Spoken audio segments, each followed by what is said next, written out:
Buenas tardes y bienvenidos a la Escuela Diplomática. Hoy es una de esas ocasiones en las que tenemos la oportunidad de presentar a una persona que es sobradamente conocida, pero, en fin, no por conocida merece realmente la pena presentarlo, porque es un auténtico fuera de serie. Pero es verdad, fuera de serie en el sentido de que es un hombre único en su generación, un fuera de serie. Somos todos gente de serie, pero él es realmente una persona que se sale de la serie. Matrícula en todas las asignaturas de la escuela, del bachillerato, Premio Nacional de Bachillerato, Premio Nacional de Fin de Carrera, número 1 de la promoción de la Escuela Diplomática, en fin, y una auténtica referencia histórica para la carrera diplomática. Un hombre con una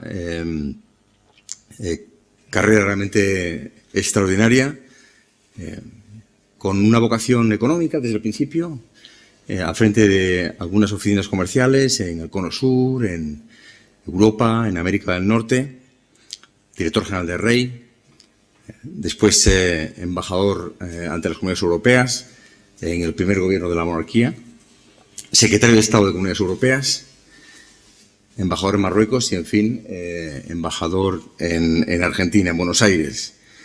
Una carrera completísima.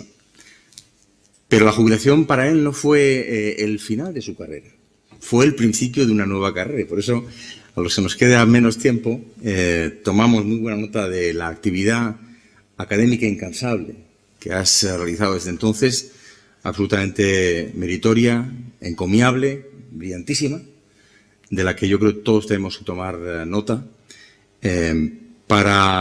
bueno, primero como asesor corporativo en Repsol y después como profesor.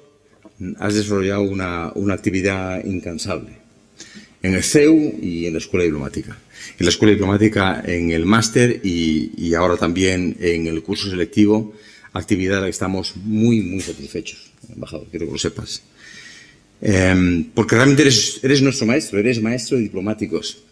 Y eres maestro de diplomáticos ya con una cierta seniority, pero también de la gente joven, y por los comentarios que escucho, no hacen más que alabar tu alto sentido del deber, tu rigor. Y ahora con el libro que tenemos, pues, en fin, es la fotografía de lo que enseñas. Es un libro, a mí me sorprendió enormemente cuando lo leí la primera vez, y ya lo he leído 2 veces. Los del curso selectivo no solamente lo han leído, sino además lo han tenido que estudiar, pues ayer se examinaron en parte de esta materia, y yo creo que ellos también podrán corroborar que es un libro que está magníficamente escrito. Es la primera contribución en español, también hay que decirlo, al arte de la negociación. Hay muchas monografías sobre este tema en varios idiomas, pero el primero realmente en donde se afronta el arte de la negociación en español. Y por eso yo creo, y yo quiero además, como director de la escuela, que este libro se convierta en un manual obligatorio de estudio para todos los aspirantes a diplomático. Ahí está todo, hay una buena parte de lo que el diplomático debe saber desde el punto de vista teórico y también desde el punto de vista práctico, porque hay muchísimas referencias prácticas, incluyendo al final un caso práctico que yo creo que es de los más importantes de la historia reciente de España, por no decir el caso práctico más importante. Y sobre todo guiado por tu experiencia y por tu gran conocimiento de la materia. Pero bueno, si la introducción teórica está aquí, es el libro, y la introducción práctica, nosotros en la escuela nos esforzamos por llevársela a los alumnos a través de los ejercicios de simulación y otras actividades de la diplomacia bilateral y multilateral. En última instancia, la negociación se aprende haciéndola. Y ahí yo tengo que decir que la experiencia de cada cual es muy distinta. Hay diplomáticos que no tienen la suerte de haber negociado textos internacionales. Otros, en cambio, han tenido la tremenda fortuna de participar, por una razón u otra, bien por su propio conocimiento, su propia experiencia, o por el destino en el que estaban, en actividades, en conferencias, en textos importantes. Y bueno, pues ese es el momento, aparte naturalmente de que el movimiento se demuestra andando y que la experiencia se demuestra precisamente negociando, en donde la referencia a un libro como este es muy importante. Volver a las fuentes, volver a la teoría y recordar en esos momentos en donde se está negociando, defendiendo los intereses de tu país, de España, que en su día hubo gente que se dedicó a estos temas y que te están ofreciendo una solución de muchos problemas. Como tú dices, el negociador no nace, como dice, ha nacido un negociador. No, el negociador se hace, hay que estudiar, hay que conocer, hay que hacer ejercicio de simulación y después hay que practicar. Y con la práctica se aprende. Embajador, para mí es un auténtico placer tenerte aquí. Muchísimas gracias por haber aceptado nuestra invitación. Yo creo que es obligado para nosotros tenerte aquí y reiterarte que se trata de un libro extraordinario, que me ha encantado releerlo y que, bueno, pues yo creo que se ha convertido ya en un manual de obligado estudio para todos los aspirantes de la carrera diplomática. Muchísimas gracias, embajador. Muchas gracias. Muchas gracias, embajador. Buenas tardes a todos. Me gustaría, para empezar, señalar unos puntos más de la biografía del embajador Raimundo Bassols. Y uno de los puntos que el embajador Enrique Vigrano ha señalado es la enorme versatilidad, porque aparte de toda esta extensa carrera diplomática, ha trabajado en Radio Nacional de España, le gusta la poesía, el teatro, la literatura, la filosofía, la espiritualidad y ha sido un autor prolífico de ensayos y obras de reflexión. Entre sus diversas publicaciones se puede destacar España en Europa, una nueva edición ampliada de esta obra publicada en el 2007, lleva el título de 20 años de España en Europa y Asistencia Judicial Internacional. Ha publicado también artículos en revistas especializadas, como por ejemplo en Política Exterior. Y es, como bien decía el embajador director Enrique Viguera, un maestro de maestros, porque varias generaciones se han visto, se están viendo y se seguirán viendo influidas por su trabajo. Y este libro sobre negociación, que es un manual ya aquí en la escuela obligatorio, va a inspirar a varias generaciones porque resulta que en español, en nuestro idioma, no hay ningún manual de referencia y por eso es una obra que tiene una importancia crucial en nuestro idioma porque es una gran obra de síntesis. Y lo que tiene también esta obra, que desde mi punto de vista la hace reseñable, es que, y el embajador Bassols tiene mucho sentido del humor, no es la obra de los sueños en el sentido de que no es una obra que pueda aburrir de ninguna manera, sino que está llena de alusiones a cosas que pueden ser realmente divertidas. Es decir, es una obra que no es técnica, sino más bien humanista. Es un repaso por toda la historia de la negociación, desde el principio de los orígenes prácticamente de la especie humana, sus desarrollos, sus clases y muchos temas que son de interés, como por ejemplo, lo señalaremos más tarde, los tipos que hay de negociación, las cualidades o virtudes que debería demostrar un buen negociador, los posibles choques de cultura que se pueden producir durante una negociación y luego el último capítulo, que para mí tal vez sea el más interesante porque es, digamos, un caso práctico, es decir, la negociación en el día a día de la vida internacional, ¿cómo es? Con el ejemplo, como bien señalaba el director de la Escuela Diplomática, lo que fue todo el proceso de adhesión de España a las comunidades europeas, cuya estrella fue precisamente el embajador Raimundo Bassols. Y yo, embajador, querría preguntarte, de tu extensa biografía y tu dilatada carrera, ¿qué experiencias te han llevado a escribir este libro? Con permiso, Elena, quiero en primer lugar dar las gracias al director de la Escuela Diplomática. Querido director, me rindo. Bandera blanca. Me rindo sin condiciones. Porque en esta casa no he recibido más que cariño, afecto, y lo he recibido del director, y lo he recibido del director adjunto Miguel Ángel González, y lo he recibido de Elena Cosano y de Elena Pérez, y lo he recibido desde la cafetería hasta la última de los pisos. Se me han abierto las puertas y yo estoy inmensamente agradecido. Las cosas que has dicho son agradables de oír, aunque aunque exageradas por la amistad, evidentemente. Y en todo caso quiero decir, señores embajadores, que os agradezco que estéis aquí.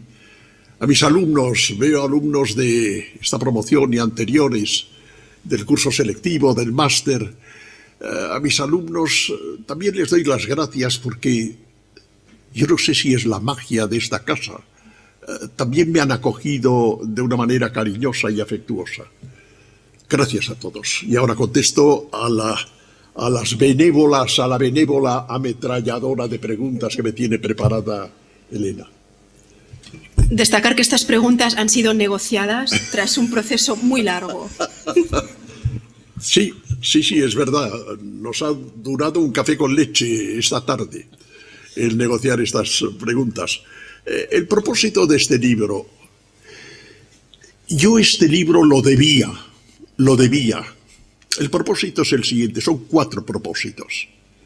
Primero, yo considero que la misión de un profesor es abrir la ventana sobre el jardín, abrirla, y enseñar a los alumnos, abrirles y enseñarles las estrellas, el firmamento, y luego sentirse muy acompañado cuando estos alumnos bajan al jardín. Cada uno elige su estrella, cada uno elige el camino que va a seguir, y el profesor los ve salir. Este libro es el acto de abrir la ventana, simplemente.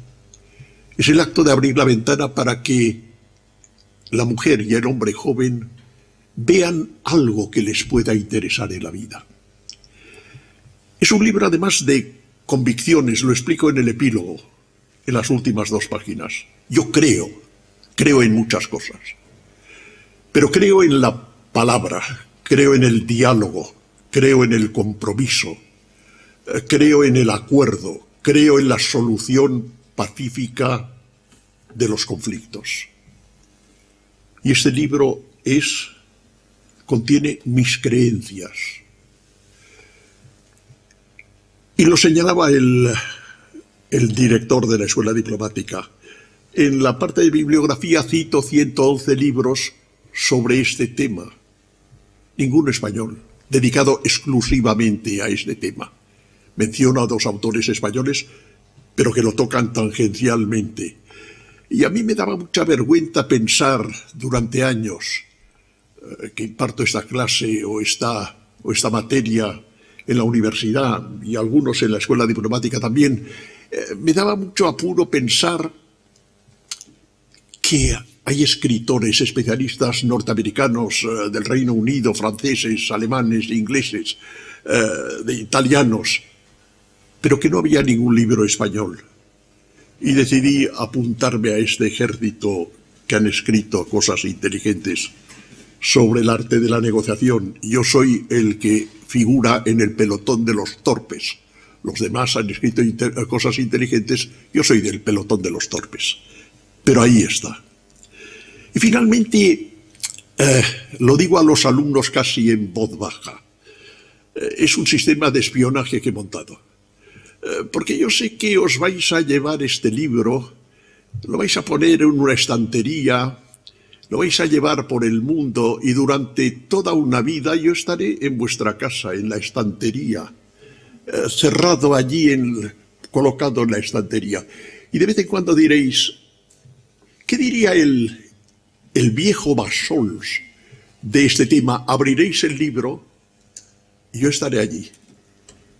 Y seguiré vuestras ilusiones, porque vosotros no desaparecéis cuando os digo adiós en una clase. Os quedáis conmigo. Bueno, pues yo os mando a este espía que desde la estantería de vuestras casas me explicará cuáles son vuestros éxitos. ¿Dirías entonces que el libro, el público al que se dirige eminentemente serían jóvenes diplomáticos o tu público ideal sería más extenso? ¿Para quién era el libro? ¿Y debido a quién? ¿Cuáles fueron tus maestros, tus fuentes? ¿Por qué surge exactamente el libro?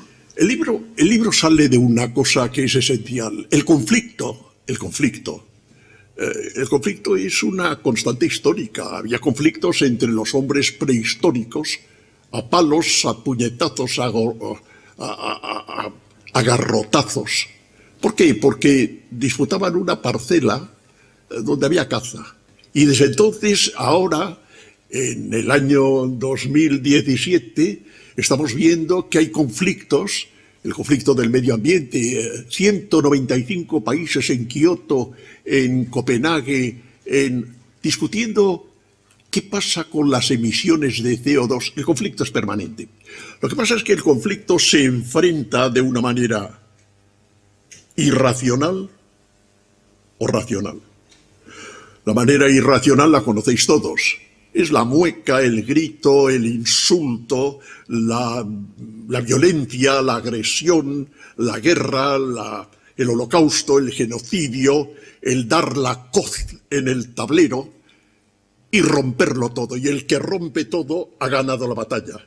Pero se ha ganado con lo que Hanson y Zautman, en un libro precioso que se llama The Global Power of Talk, llaman the gun power, el poder del disparo, del cañón, del rifle, de la pistola, el tiro. Esta es la manera irracional, el insulto, pero si lo estamos viendo todos los días, sí. Si obvio cómo se insultan, pero en los parlamentos, pero en las tertulias de la televisión, cómo a través de los medios de comunicación vuela el insulto, el medio irracional. Y frente al medio irracional hay el medio racional, la palabra, el diálogo. Jules Cambon, el gran embajador francés, decía: la negociación es una conversación. Yo no he visto una definición más breve de la negociación y es cierto, una conversación. Y a mí me parecía que teníamos que apelar a los jóvenes otra vez para que sepan que hay una cosa que se llama el diálogo, la palabra,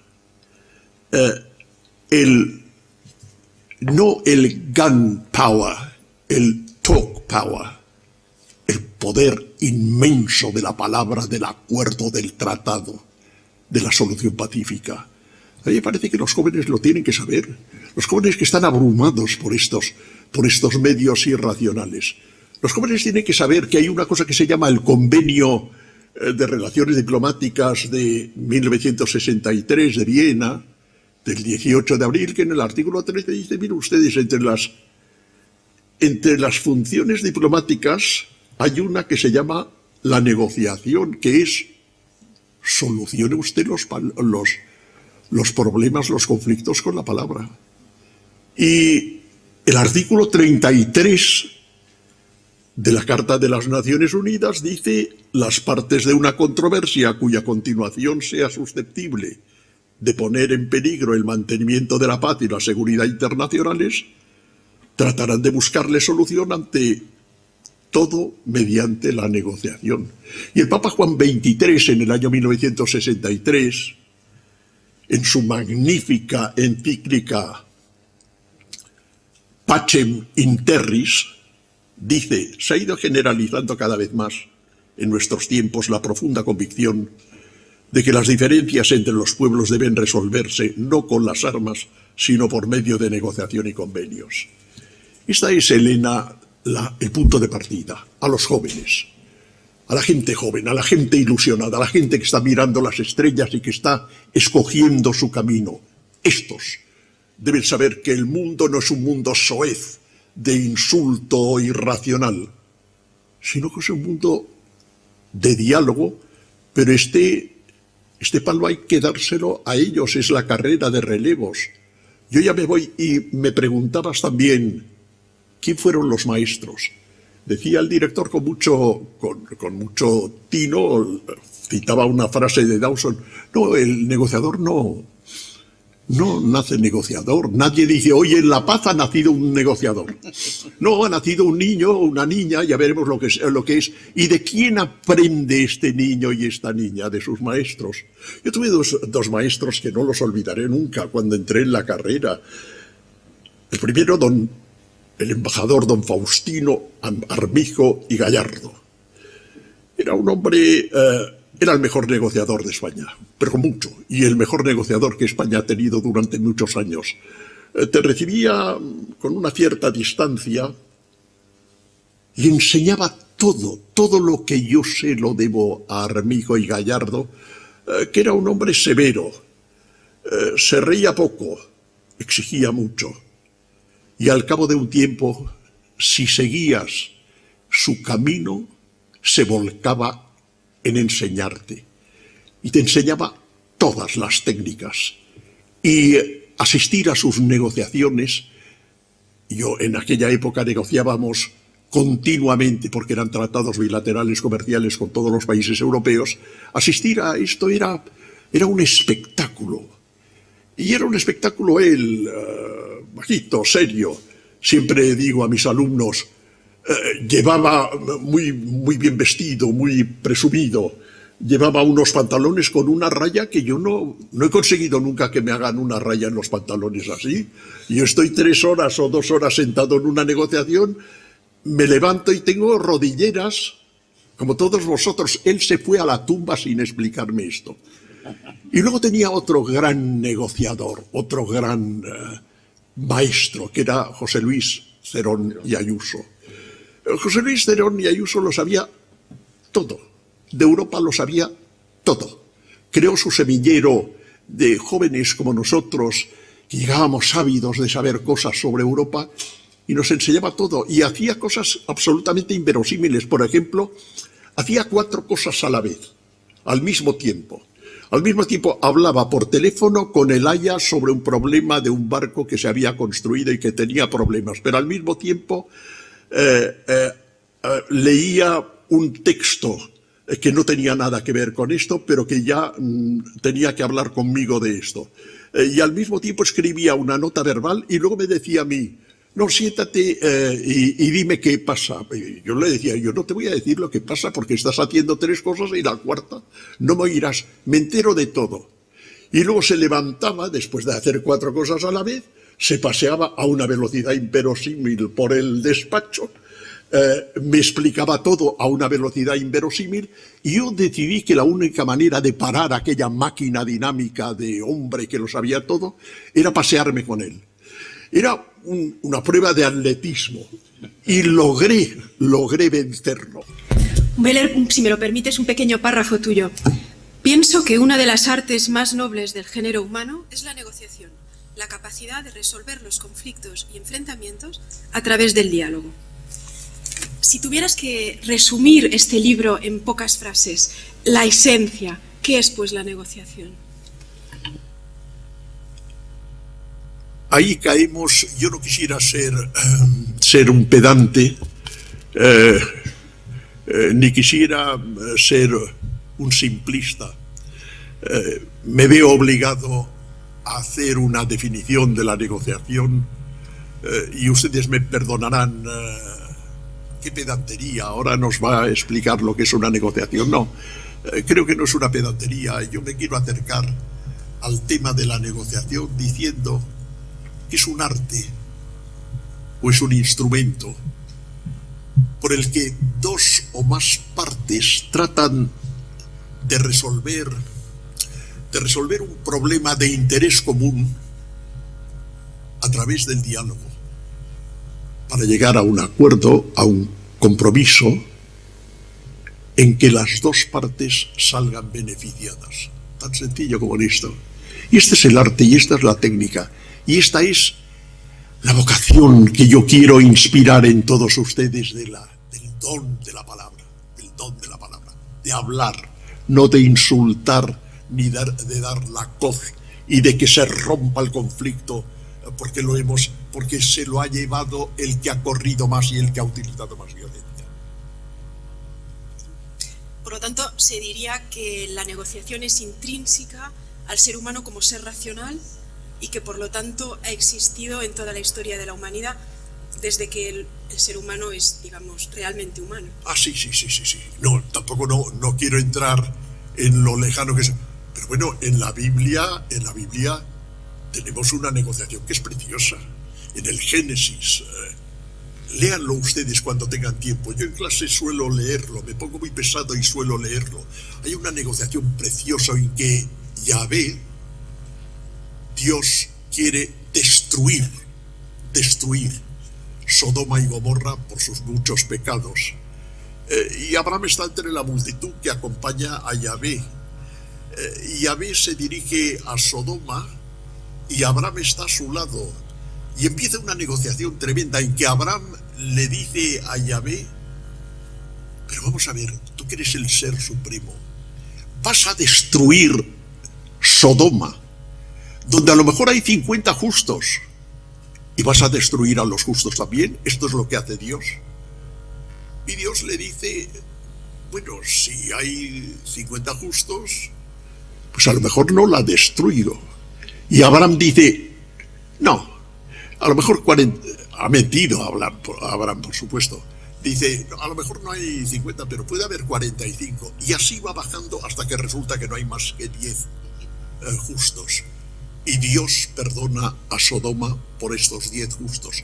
Y esto es una negociación de la Biblia que tenemos escrita, pero hay negociaciones anteriores, naturalmente que hay negociaciones anteriores. Es, si me lo permites, Elena, va en la naturaleza humana. Va en la naturaleza humana racional. Va en la cultura, va en la civilización, a medida que los pueblos, supongo que los pueblos prehistóricos no hacían tratados de paz, que se daban garrotazos y salían huyendo. Pero poco a poco, a medida que entra la cultura y que entra el respeto y que se conoce la palabra y que los sentimientos se van desarrollando, a partir de este momento, sí, la negociación es ininterrumpida hasta hoy. Y hoy la negociación, hay un texto muy divertido de Dawson también, en el que demuestra un señor que negocia pues 6 veces al día, desde la mañana en que negocia con su mujer la compra de un coche usado o nuevo, hasta la noche que negocia con su hija, una teenager, si le va a poner una línea propia o no, porque la teenager dice que quiere hablar con sus novios y con sus amigas y que no quiere usar el teléfono de papá. Pero si yo se lo digo a nuestros alumnos siempre, el niño que escribe una carta a los Reyes Magos está negociando, claro que está negociando. Ustedes me dicen, mis padres, que si yo he sido bueno me traerán la muñeca, y les demuestro que soy buena, quiero la muñeca, claro.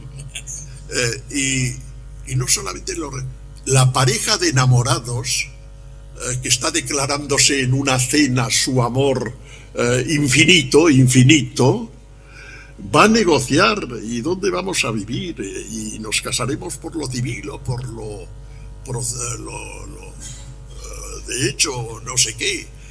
¿Y cuántos hijos vamos a tener un día? ¿Y vamos a vivir con tus padres? No, qué horror. ¿Y vamos a vivir en Honolulu o vamos a vivir en Fiji o vamos a vivir en Madagascar o en Cuenca?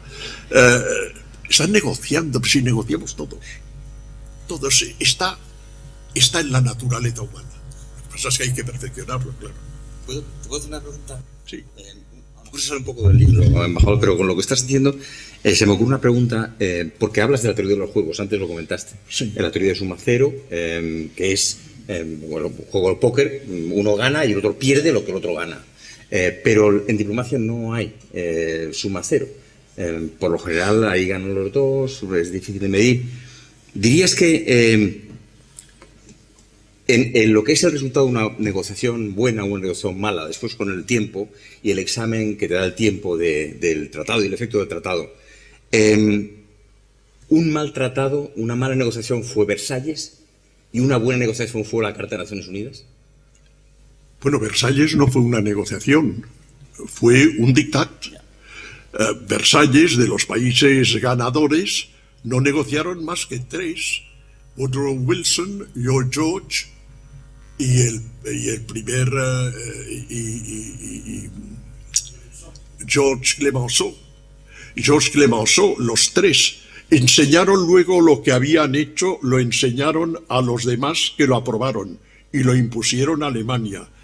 Si esto lo viese Philippe Cayet o lo viese Quaroni, que te dicen no hay negociación, sino hay libertad de negociación entre las dos partes, yo llego a la conclusión de que no fue una negociación de ninguna manera, fue una imposición. Así salió de mal, por supuesto, pero fue una imposición. Respecto a lo del Sumatero, esto va con algo de lo que me hablaba Elena antes de empezar esta simpática reunión, que era, miren ustedes, las negociaciones bilaterales pueden ser de confrontación o pueden ser de cooperación. Las de confrontación son, en la teoría de los juegos, un juego de Sumatero. Sí, porque cada uno se enfrenta violentamente al otro para sacarle lo máximo posible. No todo, porque hay un axioma en las negociaciones en el que se dice, y es absolutamente, hay que observarlo a rajatabla, no hay negociación si no hay beneficio para las dos partes al terminar en ella. Porque salvo un dictat, salvo una imposición, una de las partes no firmaría. Pero sí hay suma cero, sí es un juego suma cero, un poco como el póker o como el ajedrez, en que todo lo que gana uno lo pierde el otro. Lo que pasa es que no acaba de perderlo todo. En el ajedrez lo pierde todo el rey. En el póker perdemos hasta la última moneda. Pero es casi. Pero imaginémonos que hacemos funcionar una cosa que es la maravilla del ser humano, que es la imaginación. Cuando no encontramos una solución a través, cuando no hay espacio negociador, cuando no encontramos una negociación, cuando no llegamos a una negociación a través de la suma cero, puede ser una negociación a través de la suma no cero, que es lo que yo llamo de cooperación, y que los ingleses llaman integrative bargaining. Imaginémonos una cosa, para que lo veamos claro. Aquí estamos, esta es una mesa de negociación, delante tengo otra a mis adversarios. Y que no llegamos a un acuerdo. Y llegaremos a la peor situación que puede llegar un negociador, que es al bloqueo o al fracaso de la negociación. Eso es lo peor que puede pasar. Antes de perderlo todo, imaginémonos, no sucede en la realidad, es imaginación, que yo le digo al presidente de la otra parte: ¿a usted no le importa sentarse con nosotros? Aquí no se sienten ustedes a un lado y otros a otro. No, todos mezclados. Y ahora yo voy a poner en medio de la mesa, como si fuese un jarrón chino, el conflicto. Y ahora, entre todos juntos, vamos a buscarle una solución total o parcial. ¿Con qué? Con una fórmula salida de la imaginación. Esto parece que sea Yo pongo un ejemplo infantil en clase, hablo de las las naranjas y de las dos mujeres que quieren la naranja, pero dejarme llevarlo a un terreno serio. ¿Cómo se resolvió la gran negociación entre Egipto e Israel por la posesión de la península del Sinaí en 1978? Se los llevó el presidente Carter. Del presidente Carter se han dicho muchas cosas. Yo lo reivindico porque como mediador era una maravilla de presidente.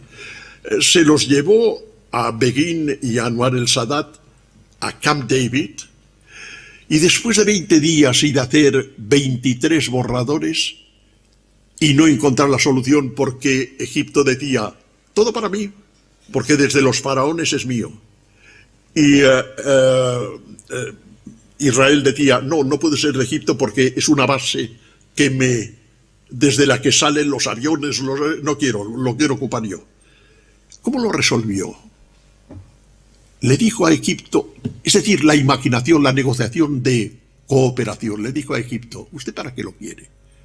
Dice: para recuperar la soberanía de mi territorio, que me la han quitado estos bárbaros de israelíes en 1963, en la Guerra de los 6 días, y luego en la Guerra de Yom Kippur en 1970. 1967, perdón, y 1973. Y le dijo a Israel, ¿y usted para qué lo quiere?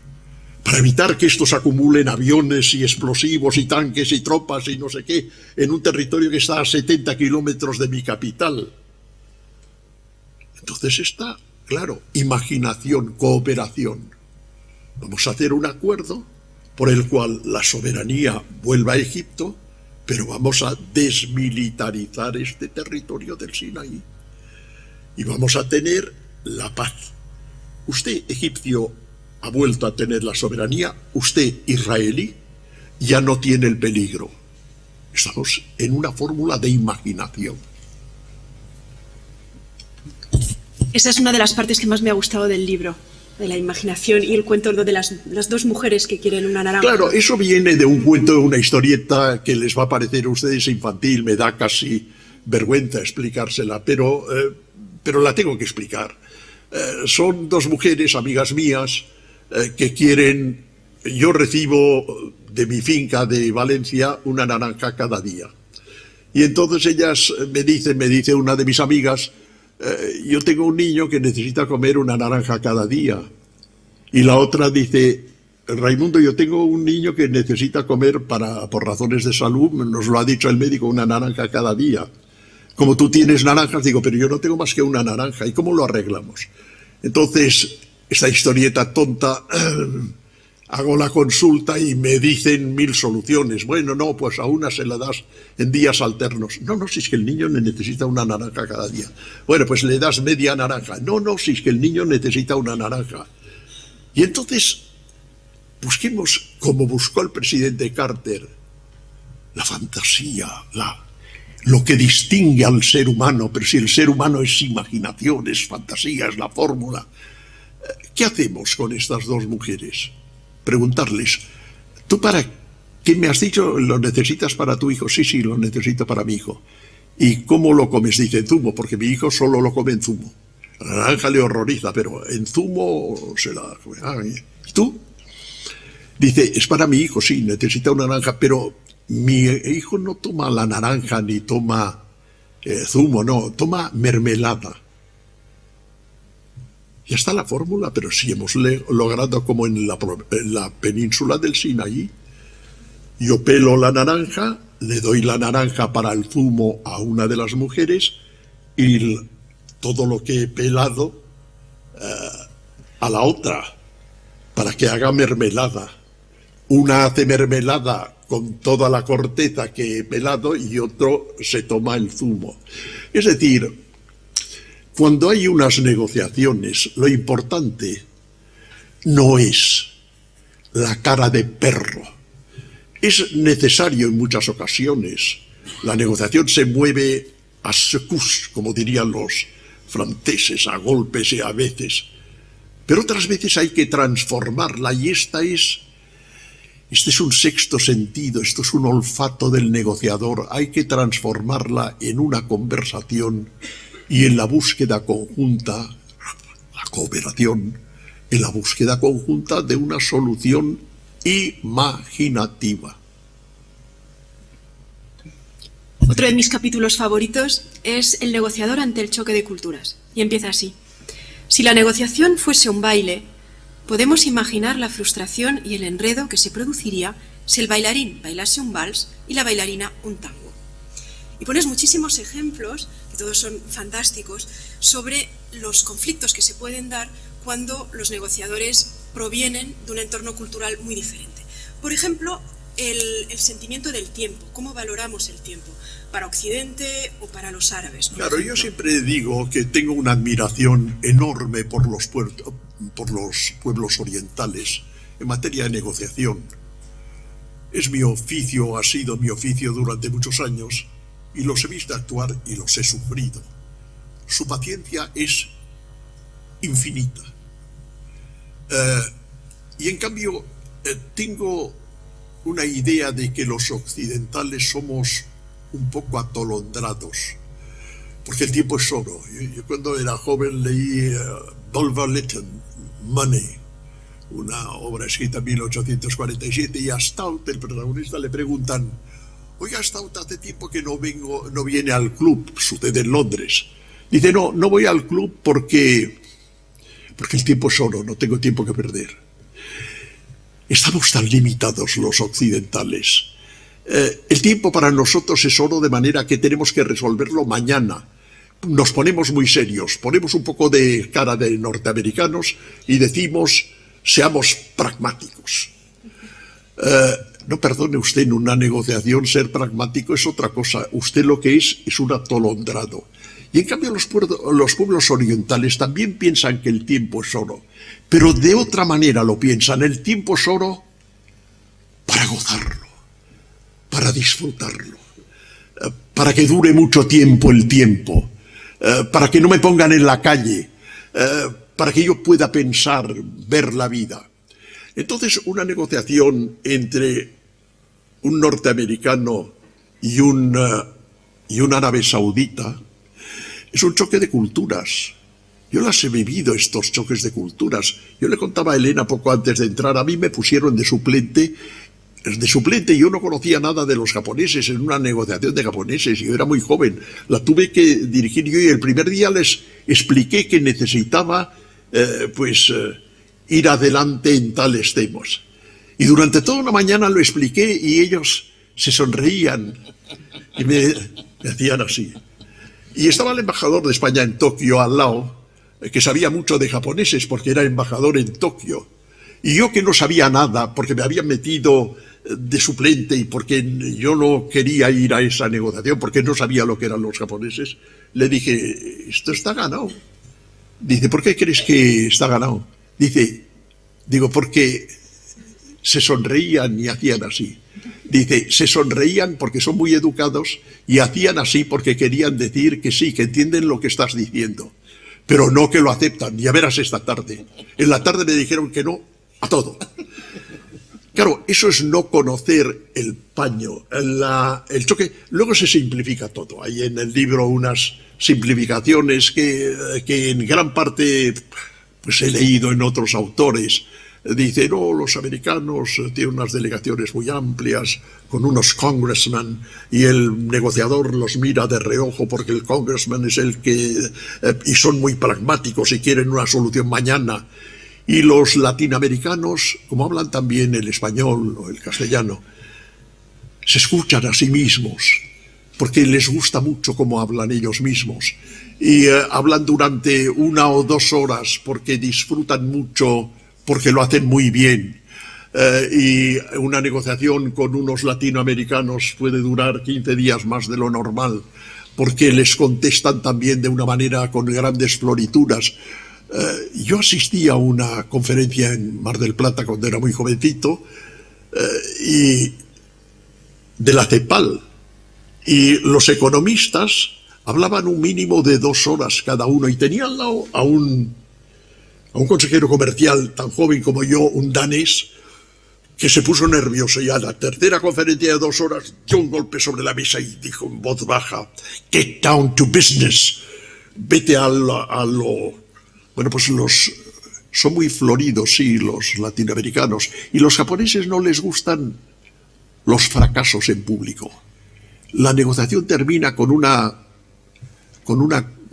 conferencia, con una conversación privada en un salón privado entre los presidentes, que acaban poniéndose de acuerdo, pero en privado. No les gustan los fracasos públicos, y luego se reúnen las delegaciones y confirman lo que los presidentes habían acordado. Y los rusos, es una batalla lo de los rusos. Litvinov, el primer ministro de Asuntos Exteriores de Stalin, decía: los diplomáticos rusos cumplen en tiempo de paz y en las negociaciones la misma función que el ejército rojo en tiempo de guerra. Claro, esto es terrible, porque es una guerra, es el struggle. La palabra compromiso se entiende mal, la entienden mal los rusos. Pero este es el choque de culturas, y el negociador tiene que estar atento a no equivocarse, porque yo sé lo que piensa un negociador alemán, o uno sueco, uno letón, o uno norteamericano. Pero a mí me cuesta mucho saber lo que piensa un negociador de Zimbabue o lo que piensa un negociador de Indonesia. Y por eso el negociador se elige entre los que tienen la capacidad para esta negociación, no para otra. Esto es en The Only Castle hay todo un capítulo dedicado a esto.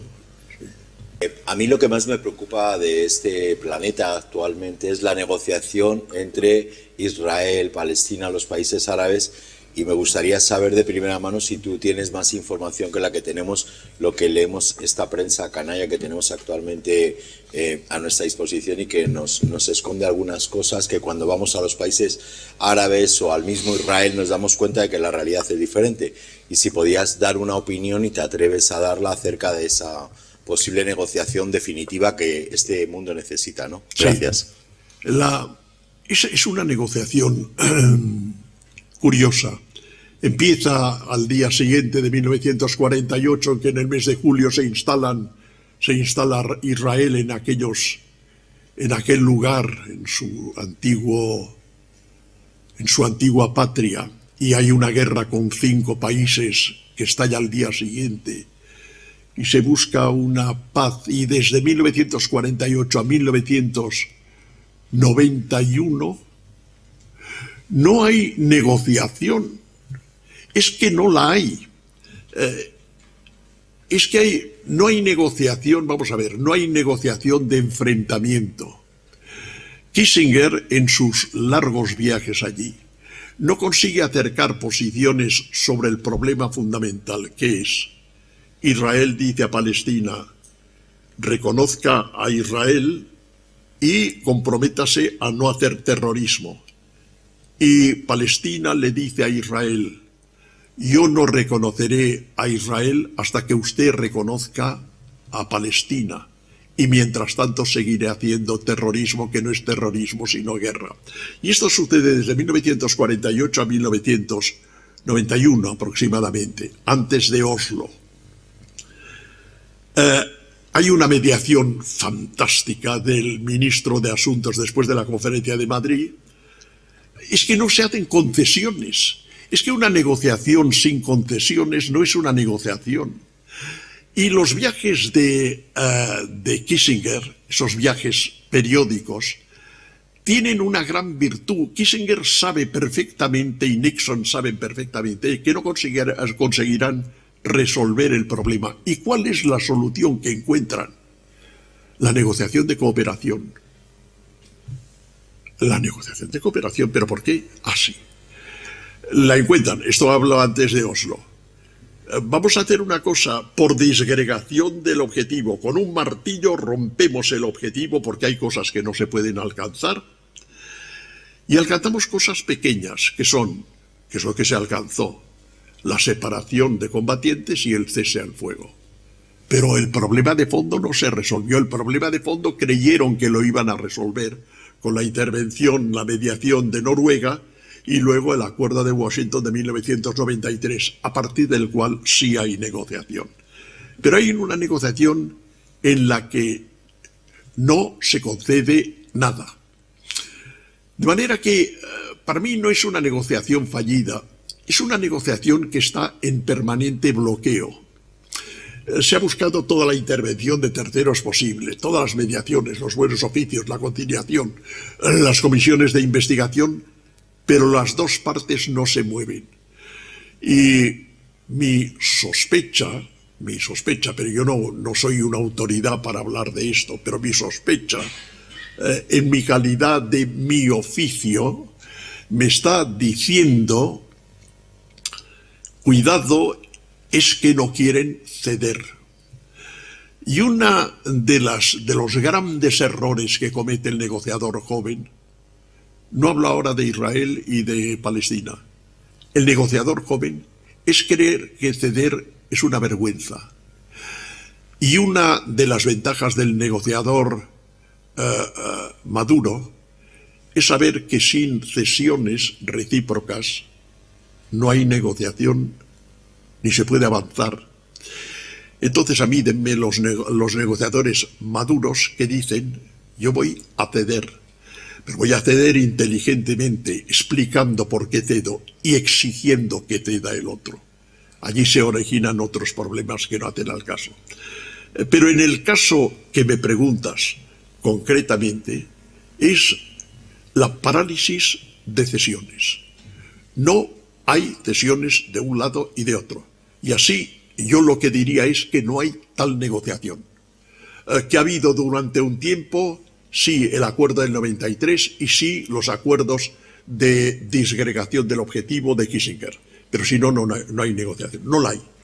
Después de muchos años de complicadas relaciones con Marruecos, cuando llegan los alawitas y atacan todas las ciudades, aparece el Cristo Benazeli en una mazmorra, pues vino un embajador, Abdelgazel, que inspiró cartas marruecas, y España mandó a un gran embajador también a Marruecos, que fue Jorge Juan.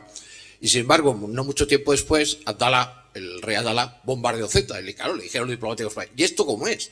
Y dijo, yo quiero tener buenas relaciones con los españoles, pero mi tendencia es que yo como musulmán tengo que recuperar Ceuta y por eso bombardeo Ceuta, ¿no? Pues sería una situación difícil que después la afrontó Villarrutia y algún diplomático famoso, pero supongo que en aquella época era mucho más difícil que ahora tratar con países orientales más cercanos. Claro que era difícil.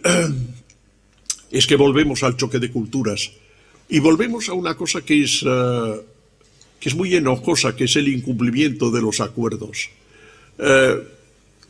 No negocie usted. No termine un acuerdo, bloquéelo. Nunca rompa. Romper es una cosa que no existe. Hay un libro precioso de Oliver Thor, un profesor de la Sorbona, Unfinished Business, yo lo he leído en inglés, que dice, no hay negociaciones fracasadas. Cuando una negociación se termina sin resultado, en bloqueo, no se termina, se deja aplazada para la próxima vez. Unfinished business, pero no ruptura. Lo que no se puede hacer es firmar un acuerdo y al día siguiente incumplirlo. Esto es lo que no se puede hacer. Los acuerdos pacta sunt servanda, los acuerdos están para ser cumplidos, y si no, no firme usted. Hay un complejo de hay que terminar con este tema. No, no hay que terminar con ningún tema. Los temas pueden quedar abiertos eternamente. Lo que no puede usted hacer es firmar y luego bombardear. No, no firme. No firme. Tenga usted la decencia de una negociación hecha en buena fe. Hay, entre las muchas recomendaciones que se hacen a los negociadores, diga usted la verdad, no use malas artes, cuidado con los enfrentamientos, negocie en libertad, utilice usted la tenacidad. Hay uno que es la buena fe y las buenas maneras, las trampas no conducen a ninguna parte. Eso sería, en cierta forma, mi conclusión. Después de todo este debate, ¿cuáles serían las cualidades o las virtudes del buen negociador? Y ya tenemos buena fe, veracidad, tenacidad, claridad. ¿Qué más, embajador? Yo diría, no lo digo en el libro, sí lo digo en las clases, que el negociador debería ser persuasivo, meticuloso, calculador, buen comunicador, ligeramente desconfiado, buen perdedor, infatigable, flexible, polemista. Algunos son muy aficionados al ajedrez, lo cual es normal, y al póker, lo cual es normal. Malabaristas de los borradores y de los proyectos. Actores discretos y sobre todo con una paciencia. La paciencia es la gran virtud del negociador. Y en este libro lo que digo es que no debe ser negociador. Y esto para mí está claro. ¿Quiénes no deberían ser negociadores?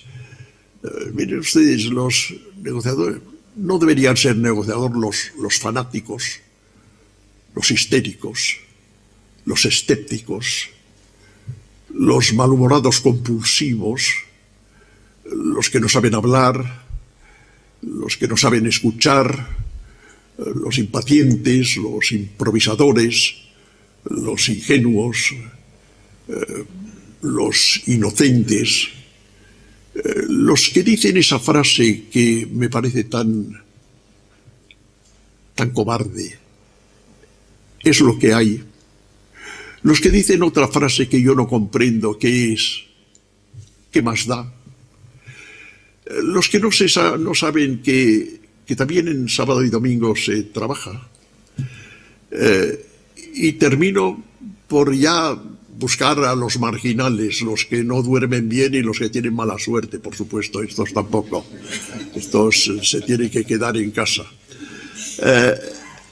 Es decir, no sé resumirlo. Nicholson lo hace mucho mejor que yo, Harold Nicholson, en su Diplomacy. Da más o menos elementos parecidos. Por ejemplo, la paciencia. Yo le recuerdo a mis alumnos con frecuencia que cuando terminó la guerra del Vietnam en 1973, hay una prisa inmensa para terminar con Vietnam, las conversaciones de París, a partir de 1972, conversaciones de París, porque va a haber elecciones americanas y el nuevo presidente tiene que llegar con el problema. Y entonces tienen tanta prisa los americanos que volvemos a estar en Occidente y Oriente. Averell Harriman, representante de Estados Unidos, comparece en París y alquila en el Hotel Ritz una suite para una semana, prorrogable por otras semanas. Y Xuan Thuy, el vietnamita, llega a París y en los alrededores de París alquila un chalet para 2 años y medio. Entonces, claro, estamos en lo de siempre, en Oriente y Occidente, en la paciencia y no paciencia. Y esto es la experiencia la que te enseña. No se puede ir una semana a negociar. No se puede ir. Sí se puede alquilar un chalet por 2 años y medio, sí. La negociación de la guerra de Corea tardó 2 años, 575 reuniones. Pero vamos a lo más cercano. ¿Qué nos pasó a nosotros cuando entramos en Europa? Cuando pedimos la entrada, la pedimos el 28 de julio de 1977. ¿Cuándo se firmó el acuerdo final?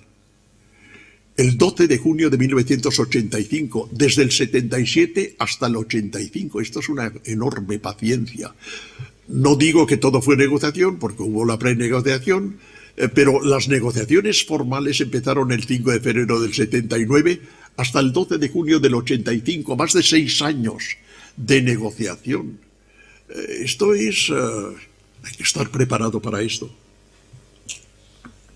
Muchas gracias, embajador. Yo ya me estoy sintiendo culpable porque no sé si entre el público todos son futuros brillantes negociadores con una paciencia infinita.